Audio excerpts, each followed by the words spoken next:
there are no kangaroos in Austria. Because ഓസ്ട്രേലിയയിൽ നമ്മൾ Kangaroos ഉണ്ട്. പിന്നെ സ്വിസിൻ്റെ അടുത്താണ്. സ്വിസിൻ്റെ അതേപോലെ ബ്യൂട്ടിഫുൾ ആയ കൺട്രിയാണ്. നിങ്ങൾക്ക് സ്വിസിൻ്റെ അത്ര എക്സ്പെൻസീവ് ഇല്ലാതെ വരാൻ പറ്റുന്ന കൺട്രിയാണ്. മസ്റ്റ് ആയിട്ട് വിസിറ്റ് ചെയ്യുന്ന കൺട്രിയാണ്. പേര് മുനീബ്, നാട്ടിൽ മണ്ണാർക്കാട്, പാലക്കാട് ജില്ലയാണ്. ഞാനൊരു 3 വർഷത്തോളമായി ഇവിടെ ഇപ്പം ഓസ്ട്രേലിയയിലാണ്. ഇവിടെ JQ എന്ന് പറഞ്ഞ യൂണിവേഴ്സിറ്റിയിൽ മാസ്റ്റേഴ്സ് ചെയ്യണം. പിന്നെ ഇപ്പോഴത്തെ ഒരു സിറ്റുവേഷനിൽ പാർട്ട് ടൈം ചെറിയ ഇപ്പം കിച്ചണിലുള്ള ജോലികളോ അങ്ങനെയൊക്കെയുള്ള ജോലികളൊക്കെ നമുക്ക് ചിലപ്പം ഇംഗ്ലീഷ് വെച്ചാൽ അത് കേട്ടിട്ട് ഇപ്പോൾ ലോണൊക്കെ എടുത്ത് ഇങ്ങോട്ട് വരുന്ന ആൾക്കാരുണ്ട്. അപ്പം നമുക്ക് അവരുടെ സ്റ്റോറിയൊക്കെ കാണുമ്പം ലോണൊക്കെ എടുത്ത് ഇവിടെ വന്നതിന് ശേഷം മിനിമം നമ്മൾ പിടിച്ച് ജീവിക്കുകയാണെങ്കിൽ 400 യൂറോക്ക് തട്ടിമുട്ടി ചോറും കഞ്ഞൊക്കെ ആയിട്ട് പോവാം. പോളണ്ട് കമ്പയർ ചെയ്യുമ്പോൾ ഇവിടുത്തെ എക്സ്പെൻസ് കൂടുതലാണ്. ഒന്നാമത് ഇവിടുത്തെ കറൻസി യൂറോ ആണ്. പോളണ്ടിൽ പോളിഷ് സ്ലോട്ടിയാണ്. പ്ലസ് ടു കഴിഞ്ഞ് എത്തുന്ന കുട്ടികൾക്ക് പക്വത കുറവാണെന്നുള്ള രീതി ഉണ്ട്. ഇപ്പോഴത്തെ 2K കിഡ്സ് ആണെങ്കിലും കുറച്ചോ ലോകം അറിയേണ്ട ടൈം അല്ല അത്. PAD എന്ന് പറഞ്ഞ വെബ്സൈറ്റിൽ പോയാൽ കിട്ടും. അല്ലെങ്കിൽ സ്റ്റഡി ഇൻ ഓസ്ട്രിയ എന്ന് പറഞ്ഞൊരു ഗവൺമെന്റ് തന്നെ വെബ്സൈറ്റ് ഉണ്ട്. അപ്പോൾ സ്റ്റഡി റിലേറ്റഡ് ആയിട്ട് നമുക്ക് എന്തൊക്കെ ഇവിടെ പഠിക്കാനുള്ള റിക്വയർമെന്റ്സ് എന്തൊക്കെയാണെന്നുള്ള കംപ്ലീറ്റ് ഇൻഫർമേഷൻ അതിലുണ്ട്. ഹായ്, അപ്പോൾ നമ്മൾ അവിടെ കുക്കിങ്ങിലെ ഓൾമോസ്റ്റ് കംപ്ലീറ്റ് ആയിരുന്നു. അപ്പോൾ നമ്മൾ എന്ത് ചെയ്തു, നമ്മളെ ഫ്രണ്ട്സ് വന്നിട്ട് അവർ പറഞ്ഞു നമുക്ക് വേറൊരു സ്പോട്ട് ഉണ്ട്, ഇതിനെക്കാട്ടി കുറച്ചും കൂടി എല്ലാവരും കുക്ക് ചെയ്യുന്നൊരു സ്ഥലമുണ്ട്, അങ്ങോട്ട് പോകാമെന്ന് പറഞ്ഞു. അപ്പോൾ ഞങ്ങൾ എന്ത് ചെയ്തു, കുറച്ച് കുക്കിംഗ് സാധനങ്ങളൊക്കെ എടുത്ത് എല്ലാം പാക്ക് ചെയ്ത് നേരെ ഞങ്ങൾ എന്ത് ചെയ്തു, വേറൊരു ചെറിയ അതിന് തൊട്ടപ്പുറത്ത് തന്നെ ഒരു 500 മീറ്റർ നടക്കാൻ ഉള്ളൊരു സ്ഥലത്ത് എത്തി. അപ്പോൾ ഇവിടെ നല്ലൊരു ഏരിയയാണ്. ഓൾമോസ്റ്റ് എല്ലാവരും ഗ്രില്ലും കാര്യങ്ങളൊക്കെ ചെയ്യുന്നൊരു സ്ഥലമാണ്. അപ്പോൾ നമ്മളിപ്പോൾ ഇവിടെ ഉള്ളത് ഞാൻ കാണിച്ചു തരാം. ഇതൊരു റിവറാണ്. ഈ റിവർ സൈഡിൽ ഇങ്ങനെ വണ്ടി പാർക്ക് ചെയ്ത് ഇവിടെ കുക്കിംഗ് ആണ്. ഞങ്ങളുടെ അടുത്ത് കുറച്ച് സാധനങ്ങളുണ്ട്. അപ്പോൾ ചോറും പിന്നെ പരിപ്പ് കറിയും കടലൊക്കെയാണ് കുക്കിങ്. പിന്നെ ഇതാ ടീംസൊക്കെ ഇവിടെ ഉണ്ട്. അപ്പോൾ ഇതാ നമുക്കിങ്ങനെ പോയൊക്കെ എന്താ പരിപാടി. പിന്നെ മുനീബ് ഉണ്ട്, ഓസ്ട്രേലിയയിൽ നമ്മളെ ഫ്രണ്ട് ഉണ്ട് മുനീബ്, അവന് ഉണ്ട് അവിടെ. അപ്പോൾ അവൻ്റെ അടുത്ത് പോയി ചോദിച്ചു നോക്കാം എന്താണ് കാര്യങ്ങൾ. ഇവിടെ നമ്മളെ സാധനങ്ങളുണ്ട്. ക്യാരറ്റ് ഉണ്ട്, പിന്നെ നമ്മളെ ഓരോ മസാലകൾ, കോഫി, ടീ, ബ്രെഡ്, പിന്നെ അതുപോലെ ഓയിലുണ്ട്. പിന്നെ ട്യൂണ ഉണ്ട്. ഫിഷ് കറിക്ക് വേണ്ടിയിട്ട് ട്യൂണ മേടിച്ചിട്ടുണ്ട്. ഇത് നമുക്കിവിടെ ടിന്നിൽ മേടിക്കാൻ കിട്ടും ട്യൂണ. പിന്നെ പച്ചക്കറിയൊക്കെ അരിഞ്ഞ് വെച്ചിട്ടുണ്ട് കറിക്ക്, ദാൽ കറിക്ക് വേണ്ടിയിട്ട്. പിന്നെ ഇതാ പാരലി ഇവിടെ ചോറും പിന്നെ നമ്മളെ കടല കറിയും വെക്കുന്നുണ്ട്. അപ്പോൾ ഇന്ന് ഫുൾ വെജിറ്റബിൾ ഫുഡാണ് നമ്മൾ പ്ലാൻ ചെയ്യുന്നത്. അപ്പോൾ നമ്മൾ വണ്ടി ഇവിടെ പാർക്ക് ചെയ്തിട്ടുണ്ട്. ഇന്ന് എന്തായാലും ഇവിടെ കുറച്ച് റെസ്റ്റൊക്കെ എടുത്ത് ഫുഡൊക്കെ കഴിച്ച് കുറച്ച് കഴിഞ്ഞിട്ടേ നമ്മൾ പോവുള്ളൂ. അപ്പോൾ അതാ നമ്മൾ ടീംസൊക്കെ ഇവിടെ ഉണ്ട്. പിന്നെ പ്രത്യേകിച്ച് മുനീബ് എന്ന് പറഞ്ഞാൽ ഇവിടുത്തെ ഓസ്ട്രിയക്കാരുണ്ട്, പാലക്കാടുകാരൻ നമ്മളെ ഫ്രണ്ടാണ്. അപ്പോൾ അവനോട് തന്നെ കാര്യങ്ങളൊക്കെ ചോദിച്ചു നോക്കാം. നെബിനുണ്ട്, എല്ലാവരും വെയിറ്റിങ്ങിലാണ്. എന്താ വൺ ചർച്ചയാണല്ലോ. ഓസ്ട്രേലിയയിൽ നടക്കുന്ന സ്കാമിനെ പറ്റി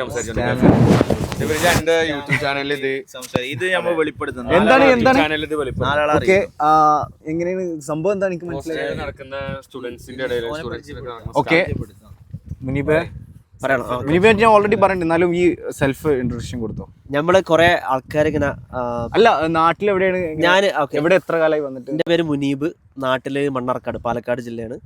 ഞാനൊരു 3 വർഷത്തോളമായി ഇവിടെ ഇപ്പം ഓസ്ട്രേലിയയിലാണ്. ഇവിടെ JQ എന്ന് പറഞ്ഞ യൂണിവേഴ്സിറ്റിയിൽ മാസ്റ്റേഴ്സ് ചെയ്യാണ്. അപ്പം വേറെ എന്താ പറയണ്ടേ, പറയും. പിന്നെ എങ്ങനെയുണ്ട് ഓസ്ട്രിയ, പിന്നെ എന്തായാലും ഇപ്പോൾ സ്കാമിന്റെ കാര്യങ്ങളൊക്കെ സംസാരിച്ചു.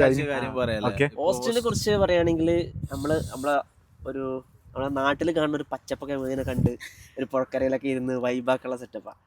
അത് നമ്മളെ സിറ്റിയിൽ അങ്ങനെയാണ്. പിന്നെ നമ്മൾ കുറേ ഇവിടെ നാട്ടിൻപുറമൊക്കെ ഉണ്ട്.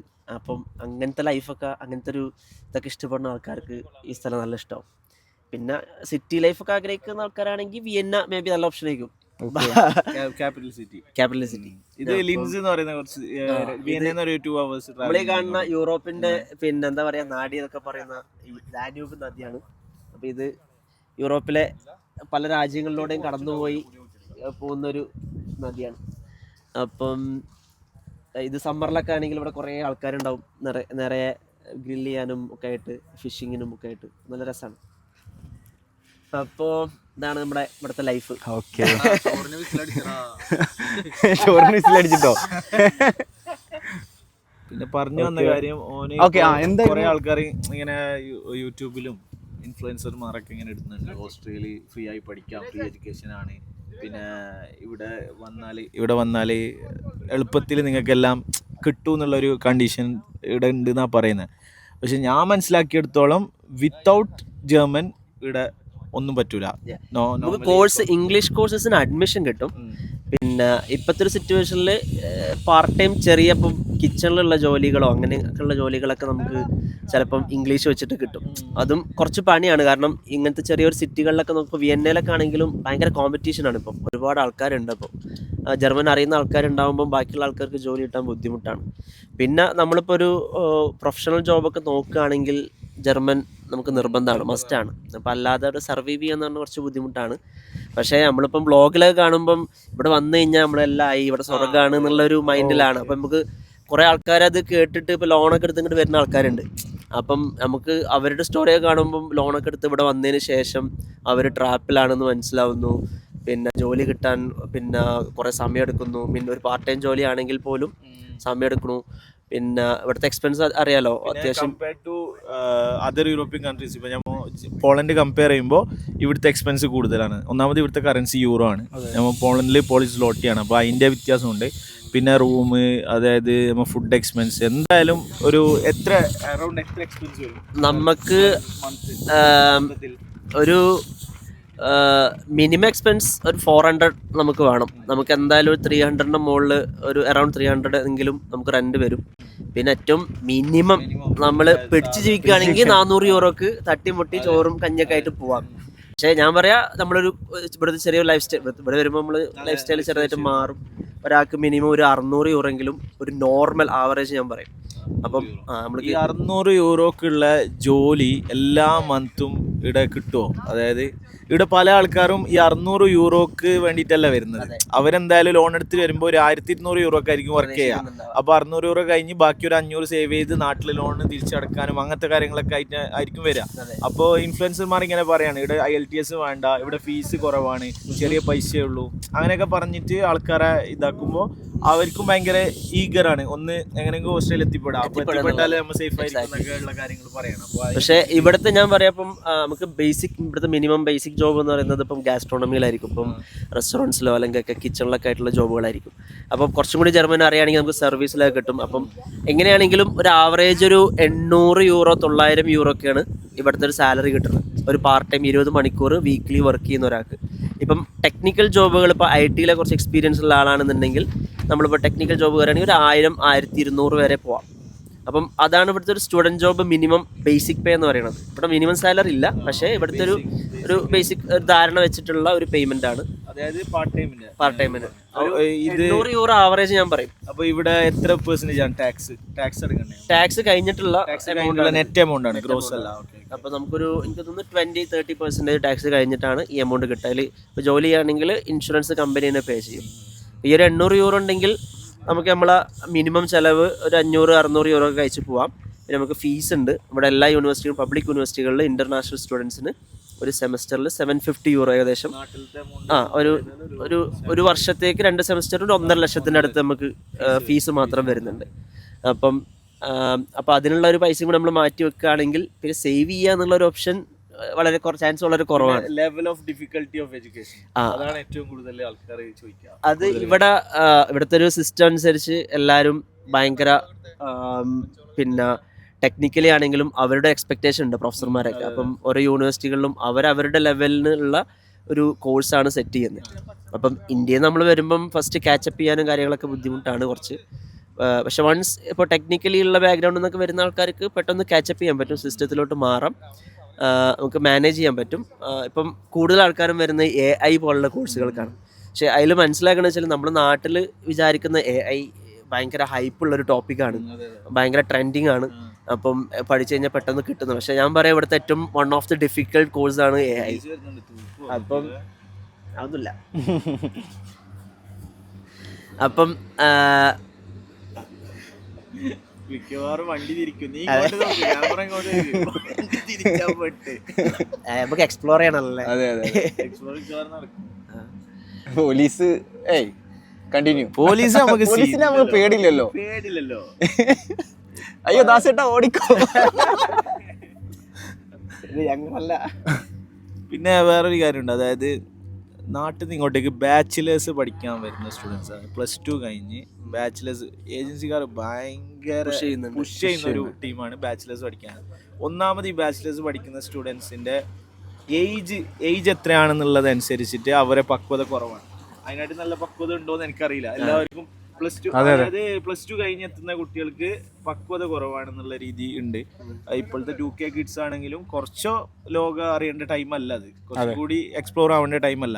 അപ്പോൾ ഈ ഒരു ടൈമിന് ഒരു ചാടി പിടിച്ച് ഇങ്ങോട്ട് എത്തി 0 ജർമ്മൻ ലാംഗ്വേജ് ഇല്ലാതെ അറ്റ്ലീസ്റ്റ് നമ്മുടെ കേരളത്തിന് കൺസേൺ എടുത്താൽ ഇപ്പോഴത്തെ ഒരു ഇതിൽ ഇംഗ്ലീഷ് തന്നെ ഫ്ലുവൻ്റ് ആയിട്ട് സംസാരിക്കുന്ന ആൾ ഒരു ഇപ്പോഴും അപ് ടു ദ ടോപ്പ് അല്ല. സാധാരണ ലെവലിൽ വരുന്ന കുട്ടികളുടെ അങ്ങനെ ഒരു അപ് ടു ദി ടോപ്പ് അല്ല, അതിലും കുറഞ്ഞ ആൾക്കാരാണ് നമ്മൾ ഇവിടെ കാണുന്ന ആൾക്കാർ, കുറെ ആൾക്കാർ.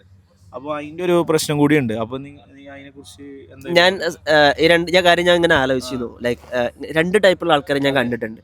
ഇപ്പം +2 കഴിഞ്ഞ് ഇപ്പോൾ 1 വർഷം ബ്രേക്കൊക്കെ എടുത്ത് ലാംഗ്വേജ് ഒക്കെ പഠിച്ച് വന്ന് ഇവിടെ നന്നായിട്ട് കോഴ്സ് പഠിച്ച് പിന്നെ പാസ്സായി പിന്നെ ജോലി കിട്ടിയ ആൾക്കാരെ എനിക്കറിയാം. അപ്പം അത് എന്ന് പറഞ്ഞാൽ അവരുടെ ഒരു പേസ് അല്ലെങ്കിൽ അവരുടെ ലെവൽ എന്നൊക്കെ പറഞ്ഞാൽ കുറച്ചും കൂടി ഹയർ മെച്യൂരിറ്റി ലെവലുള്ള ആൾക്കാരാണ്. ഇനി അല്ല ഇവിടെ വന്നിട്ട് ഇവിടുത്തെ ഇപ്പം AI പറഞ്ഞ കോഴ്സിന് കിട്ടണമെങ്കിൽ ആദ്യം നമ്മൾ കുറച്ച് പ്രിലിമിനറി കോഴ്സുകൾ പാസ്സാവണം. അതെ, ഇപ്പം നമ്മൾ +2 നമ്മുടെ അടുത്ത നാട്ടിൽ പഠിച്ച് എഡ്യൂക്കേഷൻ സിസ്റ്റം ഇക്വലൻ്റ് ആക്കണമെങ്കിൽ ഇവിടെ കുറച്ച് കോഴ്സുകൾ കംപ്ലീറ്റ് ചെയ്യണം. അപ്പോൾ അതുകൂടെ 2 വർഷം പഠിച്ചിട്ടും ഇത് പാസ്സാവാത്ത ആൾക്കാരുണ്ട്. മാത്സ്, ഫിസിക്സ് ഇങ്ങനത്തെ ടെക്നിക്കൽ കോഴ്സുകളൊക്കെയാണ്. ഇത് പാസ്സായാലേ അവർക്ക് അടുത്ത സ്റ്റേജ് യൂണിവേഴ്സിറ്റി കോഴ്സ് തുടങ്ങണമെങ്കിൽ ഇത് പാസ്സാവണം. അപ്പം അതും കൂടി പാസ്സാവാൻ പറ്റാത്ത കുട്ടികളും ഇവിടെ ഉണ്ട്. ഇപ്പം ഞാൻ പറയാം ലൈക്ക് ഇപ്പം ഇതുകൂടി പാസ്സാവാത്ത ആൾക്കാർ ഇവിടെ വന്ന് ഈ കോഴ്സ് എങ്ങനെ പാസ്സാവുന്നുള്ളതാണ്. ഇപ്പം വൺ ഓഫ് ദി ഞാൻ പറഞ്ഞില്ല ഡിഫിക്കൽട്ട് കോഴ്സാണ് AI. ഇത് മോസ്റ്റ്ലി നമ്മൾ കമ്പ്യൂട്ടർ സയൻസ് കോഴ്സ് എന്ന് പറയുമ്പം സോഫ്റ്റ്വെയർ കുറേ പ്രാക്ടിക്കൽ അല്ലെങ്കിൽ BTech നമ്മൾ പഠിക്കുന്നത് ഹാൻഡ്സ് ഓൺ എക്സ്പീരിയൻസും അല്ലെങ്കിൽ പ്രാക്ടിക്കൽ കോഴ്സസാണ് പഠിക്കുന്നത്. ഇവിടെ AI എന്ന് പറഞ്ഞാൽ പ്യുവർ മാത്ത് ആണ് സ്റ്റാർട്ടിങ്. മാത്ത് ഫൗണ്ടേഷൻ ഇല്ലാണ്ട് നമ്മൾ ഈ സാധനം കോഴ്സ് നമുക്ക് കംപ്ലീറ്റ് ചെയ്യാൻ ഭയങ്കര പാടാണ്. അപ്പം അത് അത്യാവശ്യം നന്നായിട്ട് സ്ട്രഗിൾ ചെയ്യണം ഈ കോഴ്സ് ലൈക്ക് നമ്മുടെ കൂടെ പഠിക്കുന്ന ആൾക്കാരുടെ എക്സ്പീരിയൻസ് ആണ്. അപ്പം അവർ അത്യാവശ്യം നന്നായിട്ട് സ്ട്രഗിൾ ചെയ്ത് പിന്നെ പാർട്ട് ടൈമും കൂടി പോകാണ്ടിരുന്ന് അങ്ങനെ ഫുൾ ടൈം ഇരുന്ന് പഠിച്ച ആൾക്കാർക്കാണ് ഈ കോഴ്സ് പാസ്സാകാൻ പറ്റുന്നത്. അപ്പം അല്ലാത്ത ആൾക്കാർ ഇങ്ങനെ ഇയേഴ്സ് കടന്നു പോവുക, നമ്മൾ പാർട്ട് ടൈം ജോലി ഇങ്ങനെ ചെയ്തു പോവുക, ആ പൈസ ഇവിടെ തന്നെ ചിലവായി പോവുക. അപ്പം ലൈഫ് ഒന്ന് സെറ്റ് ആകുമ്പോൾ അതിന് ടൈം എടുക്കും. ഫൈനലി പറഞ്ഞാല് അതായത് കുതിര കളിക്കാൻ വേണ്ടി ഇങ്ങോട്ട് ആരും വരണ്ട. പിന്നെ എന്തോ സ്കാമിന്റെ കാര്യം പറഞ്ഞില്ല, അതായത് കുറെ പിള്ളേരെ പുഷ് ചെയ്യുന്നതിന്റെ പറ്റിയിട്ടാണ് പറഞ്ഞ പോലെ ഫ്രീ എഡ്യൂക്കേഷൻ ആണെന്നുള്ള ഒരു വാഗ്ദാനം കൊടുക്കുന്നുണ്ട്. അങ്ങനെ ഒരു സാധനം ഇവിടെ സ്കോളർഷിപ്പ് കിട്ടിയാൽ മാത്രമേ ഫ്രീ എഡ്യൂക്കേഷൻ ഇന്റർനാഷണൽ സ്റ്റുഡൻസിനുള്ളൂ. അതെ, അത് സ്പെഷ്യൽ OEAD എന്ന് പറഞ്ഞ സ്കോളർഷിപ്പ് ഉണ്ട്. ഇവിടെ കുറെ സ്കോളർഷിപ്പ് ഉണ്ട്. OHന്റെ സ്കോളർഷിപ്പ് ഉണ്ട് ഇവിടുത്തെ സ്റ്റുഡന്റ് യൂണിയന്റെ. അപ്പോൾ അത് സെർച്ച് ചെയ്ത് അതിൽ പോയി അപ്ലൈ ചെയ്തവർക്ക് മാത്രമേ ഓപ്ഷൻ ഉള്ളൂ. അത് ഏതാണ് സൈറ്റ് ഏതാണ്? നമ്മൾ അത് OEAD എന്ന് പറഞ്ഞ വെബ്സൈറ്റിൽ പോയാൽ കിട്ടും. അല്ലെങ്കിൽ സ്റ്റഡി ഇൻ ഓസ്ട്രിയ എന്ന് പറഞ്ഞൊരു ഗവൺമെന്റ് തന്നെ വെബ്സൈറ്റ് ഉണ്ട്. അപ്പോൾ സ്റ്റഡി റിലേറ്റഡ് ആയിട്ട് നമുക്ക് എന്തൊക്കെ ഇവിടെ പഠിക്കാനുള്ള റിക്വയർമെന്റ്സ് എന്തൊക്കെയാണെന്നുള്ള കംപ്ലീറ്റ് ഇൻഫർമേഷൻ അതിലുണ്ട്. Percentage of getting this scholarship എത്ര പെർസെന്റേജ് ആണ്? അത് ബേസ്ഡ് ഓൺ കോമ്പറ്റീഷൻ. നമ്മൾ എത്ര പേര് അപ്ലൈ ചെയ്യുന്നു, അവരുടെ ഒരു വേൾഡ് അല്ലേ കോമ്പറ്റീഷൻ. പിന്നെ ഇപ്പോഴത്തെ ഒരു സിറ്റുവേഷൻ എന്ന് പറഞ്ഞാൽ ഇപ്പം ഞാൻ വന്ന സമയത്ത് ഞങ്ങളാകെ ഒരു 5-6 മലയാളികൾ, 3 വർഷം മുമ്പ് ഈ യൂണിവേഴ്സിറ്റിയിൽ 6-7 മലയാളികൾ കഷ്ടി ഉണ്ടാവുള്ളൂ. പക്ഷെ ഇപ്പോഴത്തെ സിറ്റുവേഷൻ എന്ന് പറഞ്ഞാൽ ഒരു സെമസ്റ്ററിൽ 30-40 പേര് വരുന്നുണ്ട്. അപ്പോൾ ഈ വരുന്ന പല ആൾക്കാരും ഈ പറഞ്ഞ പോലെ സ്ട്രഗിൾ ചെയ്യുന്നുണ്ട്. ഇപ്പോൾ ചിലവർക്ക് ജോലി കിട്ടുന്നുണ്ട്, ചിലവർക്ക് ജോലി കിട്ടുന്നില്ല, അവരിപ്പോഴും നോക്കിക്കൊണ്ടിരിക്കുന്നുണ്ട്. പക്ഷേ ലൈക്ക് ഇവിടെ ഒന്ന് ഒരിക്കലും രക്ഷപ്പെടൂല എന്നുള്ള അവകാശവാദമൊന്നും നമ്മൾ ഒരിക്കലും പറയൂല. പക്ഷേ സ്ട്രഗിളിങ് ഉണ്ടാവും. എല്ലാവരും വീഡിയോയിലൊക്കെ പറയുന്ന പോലെ അത്രക്കും കൂടി സ്മൂത്ത് അല്ല. കുറച്ച് നമുക്ക് മൈൻഡ് സെറ്റും ടെൻഡൻസി അനുസരിച്ചിട്ടാണ് നാട്ടില് ലൈക്ക് ഉഴപ്പിയെടുക്കുന്ന മൈൻഡ് സെറ്റിൽ നമ്മൾ ആ ഒരു സെറ്റപ്പിൽ പോകുന്ന കഴിഞ്ഞാൽ നമ്മളിങ്ങനെ ഉഴപ്പി നടക്കുന്ന ഒരു പരിപാടി ഉണ്ടാവുള്ളൂ. പക്ഷേ നമ്മളിങ്ങനെ പ്രാക്ടിക്കലി നമ്മൾ ചിന്തിച്ച് പ്ലാൻ ചെയ്ത് പോവുകയാണെങ്കിൽ നമുക്ക് കോഴ്സും പാസ്സാവും. പിന്നെ ജർമ്മൻ പഠിക്കുകയാണെങ്കിൽ ഒരു ജോലി നമുക്ക് ഇവിടെ കിട്ടും. ഇവിടെ ജോലി കിട്ടിക്കഴിഞ്ഞാലും നാട്ടിൽ തന്നെക്കാളും ബെറ്റർ സാലറിയാണ്. ഞാൻ പറയാം ഇവിടുത്തെ ഏറ്റവും കൂടുതൽ ഒരു അഡ്വാൻറ്റേജ് എന്ന് വെച്ചാൽ ഒരു ലൈഫ് സ്റ്റൈലാണ്. വർക്ക് ലൈഫ് ബാലൻസ് ഇവിടെ ഭയങ്കരമാണ്. അപ്പം നമുക്ക് വീക്ക്ലി ഹവേഴ്സൊക്കെ ഭയങ്കര ഫിക്സ്ഡാണ്. ഓവർ ടൈമിന് എക്സ്ട്രാ പേയ്മെൻറ്റും കാര്യങ്ങളൊക്കെ ഉണ്ടാവും. പിന്നെ നമ്മൾ വർക്ക് ചെയ്യുന്ന സ്ഥലത്താണെങ്കിലും ഭയങ്കര പോസിറ്റീവായിട്ടാണ് നമ്മളായിട്ട് ലൈക്ക് അവരുടെ ഒരു അപ്രോച്ച് ആണെങ്കിലും അവരുടെ ഒരു കമ്മ്യൂണിക്കേഷൻ കാര്യങ്ങളൊക്കെ ആണെങ്കിലും ഭയങ്കര പ്രൊഫഷണൽ കീപ്പ് ചെയ്യുന്ന ആൾക്കാരാണ്. അപ്പം അങ്ങനത്തെ കാര്യങ്ങളൊക്കെ വെച്ച് നോക്കുമ്പോൾ നാട്ടിലിപ്പോൾ ഒരു IT കമ്പനിയിൽ വർക്ക് ചെയ്യുന്ന ആൾ 12 മണിക്ക് രാത്രി വിളിച്ചാലും പോയി സാധനം ചെയ്ത് കൊടുക്കേണ്ടി വരും. അപ്പോൾ ഇവിടെ ഒരു 5 മണി കഴിഞ്ഞ് കഴിഞ്ഞാൽ പിന്നെ നമുക്കൊരു ഫോൺ കോളോ ഒരു കമ്പനി പരിപാടികളൊന്നും ഇല്ല. എനിക്ക് ഓൾറെഡി അനുഭവം ഉണ്ട്. ഞാൻ മുമ്പ് വേറെ കൺട്രിയിൽ വർക്ക് ചെയ്താണ്. യൂറോപ്പിൽ വർക്ക് ചെയ്യുമ്പോൾ ആ ഒരു സ്റ്റാൻഡേർഡ് ഭയങ്കരമായിട്ട് കീപ്പ് ചെയ്യുന്നുണ്ട്. ആ ഒരു സ്റ്റാൻഡേർഡ് ഓഫ് ലിവിങ് സ്റ്റാൻഡേർഡ് ആണെങ്കിൽ വർക്ക് ലൈഫ് ബാലൻസ് ആണെങ്കിൽ ഭയങ്കരമാണ്. മറ്റുള്ള കൺട്രിയിലൊക്കെ ഞാൻ 8 മണിക്കും 10 മണിക്കൊക്കെ രാത്രി പോയി പണിയെടുത്ത സംഭവം കുറച്ചും കൂടി സ്പോർട്ടി ആൾക്കാരാണ്. ഇപ്പം സാറ്റർഡേ സൺഡേ ഒക്കെ നമ്മള് പുറത്തിറങ്ങിയിട്ടുണ്ടെങ്കിൽ ലൈക്ക് കാണാം പിള്ളേരൊക്കെ ആയിട്ട് ഫാമിലിയൊക്കെ ആയിട്ട് എല്ലാവരും പിള്ളേർ ചെറിയ സൈക്കിളിലൊക്കെ എടുത്ത് ഇവർ ഹൈക്ക് ചെയ്യാനും റൈഡിങ്ങിനും ഒക്കെ പോകും. നമ്മളിങ്ങനെ നോക്കുമ്പോൾ ആ സൈഡിലേക്ക് ഇങ്ങനെ കാണാം എല്ലാവരും. അപ്പോൾ അവർ ഭയങ്കര ഫിറ്റ്നസ് നോക്കുന്ന ആൾക്കാരാണ്, ഹെൽത്തി നോക്കുന്ന ആൾക്കാരാണ്. ഫുഡാണെങ്കിലും ഒക്കെ ഭയങ്കര കോൺഷ്യസ് ആണ് അങ്ങനത്തെ കാര്യങ്ങളിലൊക്കെ. അപ്പം നമ്മൾ അങ്ങനത്തെ ഒരു കൾച്ചറിൽ വരുമ്പോൾ നമുക്ക് കുറേ പോസിറ്റീവ് സാധനങ്ങളുണ്ട്, അത് നല്ലൊരു അഡ്വാൻറ്റേജ് ആണ്. പിന്നെ അത്യാവശ്യം സാലറി പേയ്മെൻറ്റ് കാര്യങ്ങളുണ്ട്. അപ്പം നമുക്ക് അതാണ് കുറേ എക്സ്പെക്ടേഷൻ വെച്ച് അങ്ങനെ വരണ്ട. കുറേ എന്തൊക്കെയുണ്ട് ഇതൊക്കെ പ്ലാൻ ചെയ്ത് നമുക്ക് ഒരു കോഴ്സ് കറക്റ്റ് കംപ്ലീറ്റ് ചെയ്തു, ജർമ്മൻ പഠിച്ചു, നമുക്ക് അതിനനുസരിച്ച് ഫോക്കസ് ചെയ്ത് വർക്ക് ചെയ്യുന്ന അല്ലെങ്കിൽ ചെയ്യുന്ന ആൾക്കാർക്ക് വെച്ച് വരാം. അതായത് 1 ഇയർ കൊണ്ട് ഞാൻ ജർമ്മൻ ഫ്ലുവന്റ് അല്ലെങ്കിൽ ഒരു B1 B2 ലെവൽ ഞാൻ കംപ്ലീറ്റ് ചെയ്ത്. ഞാൻ എന്നോട് സജഷൻ ചോദിക്കുന്ന ആൾക്കാർ, അഡ്മിഷനൊക്കെ സജഷൻ ചോദിക്കുന്ന ആൾക്കാരോട് ഞാൻ പറയും, നിങ്ങൾ നാട്ടിൽ നിന്ന് വരുമ്പോൾ B2 എങ്കിലും പഠിച്ചിട്ട് ഇങ്ങോട്ട് വന്നാൽ മതി. അത് നിങ്ങൾ ഒരു കൊല്ലം കളഞ്ഞാലും അത് നിങ്ങൾക്ക് അത്രയും ബെനിഫിറ്റ് ചെയ്യുമെന്ന് ഞാൻ പറയാം. കാരണം ഇവിടെ ഇവർക്ക് സ്കില്ലിന് ഷോർട്ടേജ് ഉണ്ട്, ജോബിന് ഷോർട്ടേജ് ഉണ്ട്. അത് ഇവരുടെ ഗവൺമെൻറ് തന്നെ ലിസ്റ്റ് ചെയ്തിട്ടുണ്ട്. ഷോർട്ടേജ് ഒക്യുപ്പേഷൻ ഇൻ ഓസ്ട്രിയ നിങ്ങൾ ടൈപ്പ് ചെയ്ത് കൊടുത്തിട്ടുണ്ടെങ്കിൽ ഗൂഗിളിൽ കിട്ടും. അതൊരു നമ്പർ ഓഫ് ജോബ്സ് തന്നെ ഉണ്ട്. അപ്പം ഇവർക്ക് ആൾക്കാരെ കുറവുണ്ട് ഇവിടെ ഒരുപാട് കമ്പനീസിന് ആൾക്കാരെ വേണം. പക്ഷെ പ്രശ്നം ഒന്നെങ്കിൽ ജർമ്മൻ, അവരുടെ ലാംഗ്വേജ് കാര്യങ്ങളൊക്കെയാണ്. അപ്പം അത് കറക്റ്റ് പിന്നെ നോക്കിയിട്ട് നമ്മൾ അപ്ലൈ ചെയ്ത് വരുന്ന ആൾക്കാർക്കൊക്കെ നമുക്ക് ജോബും കാര്യങ്ങളൊക്കെ കിട്ടും. അപ്പൊ മുനീബിനെ ഫോളോ ചെയ്യാൻ നിങ്ങളെല്ലാം. അതെ, ഞാൻ മുനീബിന്റെ ഇൻസ്റ്റാഗ്രാമും കാര്യങ്ങളൊക്കെ കൊടുക്കാം. എന്നാലും ഓസ്ട്രേലിയക്ക് വരുന്ന ആളുണ്ടെങ്കിലും മുനീബിനുമായി കോണ്ടാക്ട് ചെയ്യാം. ഓക്കെ, അപ്പോൾ എന്നാ നമുക്ക് നമ്മളെ കുക്കിങ് കാര്യങ്ങളൊക്കെ നോക്കാം. മുസ്തു ഇവിടെ ഉണ്ട്. മുസ്തു എന്താണ് പറയാനുള്ളത്? എങ്ങനെയുണ്ട് കാര്യങ്ങളൊക്കെ? മുസ്തുവിന്റെ ലോകം പറ. നമ്മള് ഓസ്ട്രേലിയ എന്തായാലും വരേണ്ട കൺട്രിയാണ്, ബ്യൂട്ടിഫുൾ ആണ്. പിന്നെ നമ്മുടെ നാട്ടിൽ നിന്ന് ചിലർക്ക് അറിയുന്നുണ്ടാവില്ല ഓസ്ട്രേലിയ അത്ര ഫേമസ് അല്ല, ഓസ്ട്രേലിയ കരുതും. അതെ അതെ അതെ, അതൊരു പോയിന്റ് ഉണ്ടോ? ഞാനൊക്കെ പണ്ട് വിചാരിച്ചു ഓസ്ട്രിയ എന്ന് പറഞ്ഞൊരു കൺട്രി ഓസ്ട്രേലിയയാണ്, അതിനെ ഷോർട്ടാക്കി പറയാണ്. അതെ അല്ല, ഡിഫറെന്റ് കൺട്രി. പിന്നെ കോട്ട് ഉണ്ട് ഇവിടെ, ടൂറിസ്റ്റ് പ്ലേസ് കൊണ്ടുപോയി കഴിഞ്ഞാൽ കാണാൻ പറ്റും. there are no kangaroos in Austria. ഓസ്ട്രേലിയയിൽ നമ്മള് കങ്കാരൂസ് ഉണ്ട്. പിന്നെ സ്വിസിന്റെ അടുത്താണ്. സ്വിസിന്റെ അതേപോലെ ബ്യൂട്ടിഫുൾ ആയ കൺട്രിയാണ്. നിങ്ങൾക്ക് സ്വിസിന്റെ അത്ര എക്സ്പെൻസീവ് ഇല്ലാതെ വരാൻ പറ്റുന്ന കൺട്രിയാണ്. മസ്റ്റ് ആയിട്ട് വിസിറ്റിംഗ് കൺട്രിയാണ്. Okay, thank you. ഓക്കെ, അപ്പൊ എന്തായാലും നമുക്ക് കുക്കിംഗ് നോക്കാം. നബിനെ, എന്തായി കുക്കിംഗ്? എവിടെ വരെ എത്തി? ചോറിന് വിസില് പോയി. ഇവിടെ പിടിച്ചോ? ചോറ് വെച്ചേക്കണേ, പാരിസ്ക്ക് ചോറ് വെച്ചിട്ട് പോയി. ചോറ് അടി പിടിച്ച് ഗൈസ്.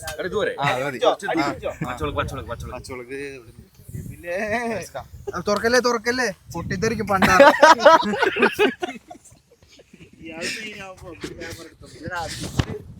തുറന്നു കഴിഞ്ഞാൽ ആദ്യമായിട്ട് ഭക്ഷണം ഉണ്ടാക്കി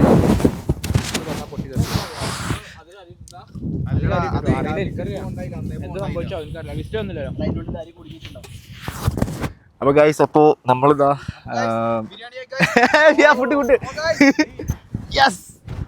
നമ്മുടെ വിജയം ഏറ്റുവാങ്ങുന്നതിനായി പാരിസ്കാരെ ക്ഷണിച്ചോളും. ഓക്കെ, നല്ല രസമുണ്ട്, നല്ല ടേസ്റ്റ്. അപ്പോ നമ്മളിതാ മുനീബിന്റെ കാര്യങ്ങൾ അറിഞ്ഞു. പിന്നെ അതാ മുസ്തുവിനോട് കാര്യങ്ങൾ സംസാരിച്ചു. മുസ്തുവിന്റെ കല്യാണം എല്ലാരോടും പറയാം. മുസ്തു കല്യാണം പറയാം.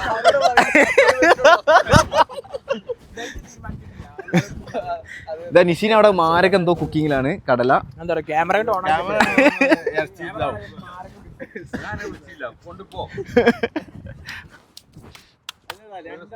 എടാ ജുനൈസ് പാവ അവിടെ ഒറ്റക്ക് നോക്ക്, അവനെ മൈൻഡ് ആക്ക്.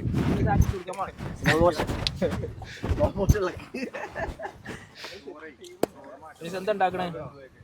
ഇത് കണ്ടറിയില്ല. ഉള്ളി ഇങ്ങനെ തിന്നാ കറക്റ്റ് കിട്ടി. അപ്പൊ എന്നാ നമുക്ക് എന്താ പറയാ, ഇത് ഏകദേശം ഇതാ ഒരു അരമണിക്കൂർ കഴിഞ്ഞാൽ നമ്മൾ ഇവിടുന്ന് ഫുഡൊക്കെ ഉണ്ടാക്കി ഫുഡ് കഴിച്ച് നമ്മൾ ഇവിടെ അടുത്തുള്ള ഏതെങ്കിലും 1-2 സ്പോട്ട് പോണില്ല ആവില്ലേ?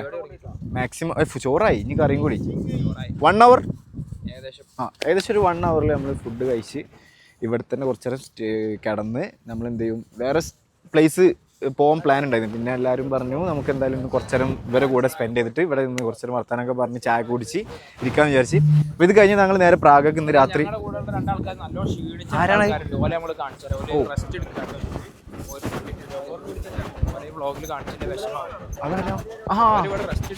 ഓ, 2 പേര് റെസ്റ്റ് എടുക്കുന്നുണ്ട്. നോക്കട്ടെ കേട്ടോ.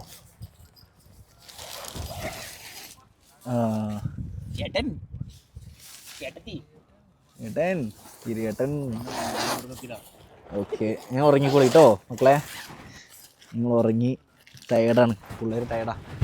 അപ്പോൾ തക്കു നമ്മളെന്തായാലും ഇന്ന് നൈറ്റ് ഇവിടുന്ന് തിരിയും. അപ്പോൾ ഇന്ന് നൈറ്റ് തിരിഞ്ഞിട്ട് നമ്മൾ നേരെ പ്രാഗ പിടിക്കും. പ്രാഗ പിടിച്ച് കഴിഞ്ഞാൽ നമ്മളെ 9 days ഇവിടെ കംപ്ലീറ്റ് ആവുകയാണ്. അപ്പോൾ നാളെ ഇൻഷാ അല്ലാഹ് ഒരു ഈവനിങ് ഞങ്ങളെ ഹോമിലെത്തും, അതായത് പോളണ്ട്, വാർസോ. ഇൻഷാ അല്ലാഹ് അങ്ങനെ എത്തട്ടെ എന്ന് വിചാരിക്കുന്നു. അപ്പോൾ എന്തായാലും നമുക്ക് ഇനി പുതിയ എന്തെങ്കിലും ഒരു ക്യാപ്ചർ ചെയ്യാൻ പറ്റുകയാണെന്നുണ്ടെങ്കിൽ നമുക്ക് അപ്പോൾ കാണാം. അപ്പോൾ എന്തായാലും ഞങ്ങൾ ഇവിടെ വൈൻഡപ്പ് ചെയ്യാൻ പോവാണ്. Okay, by.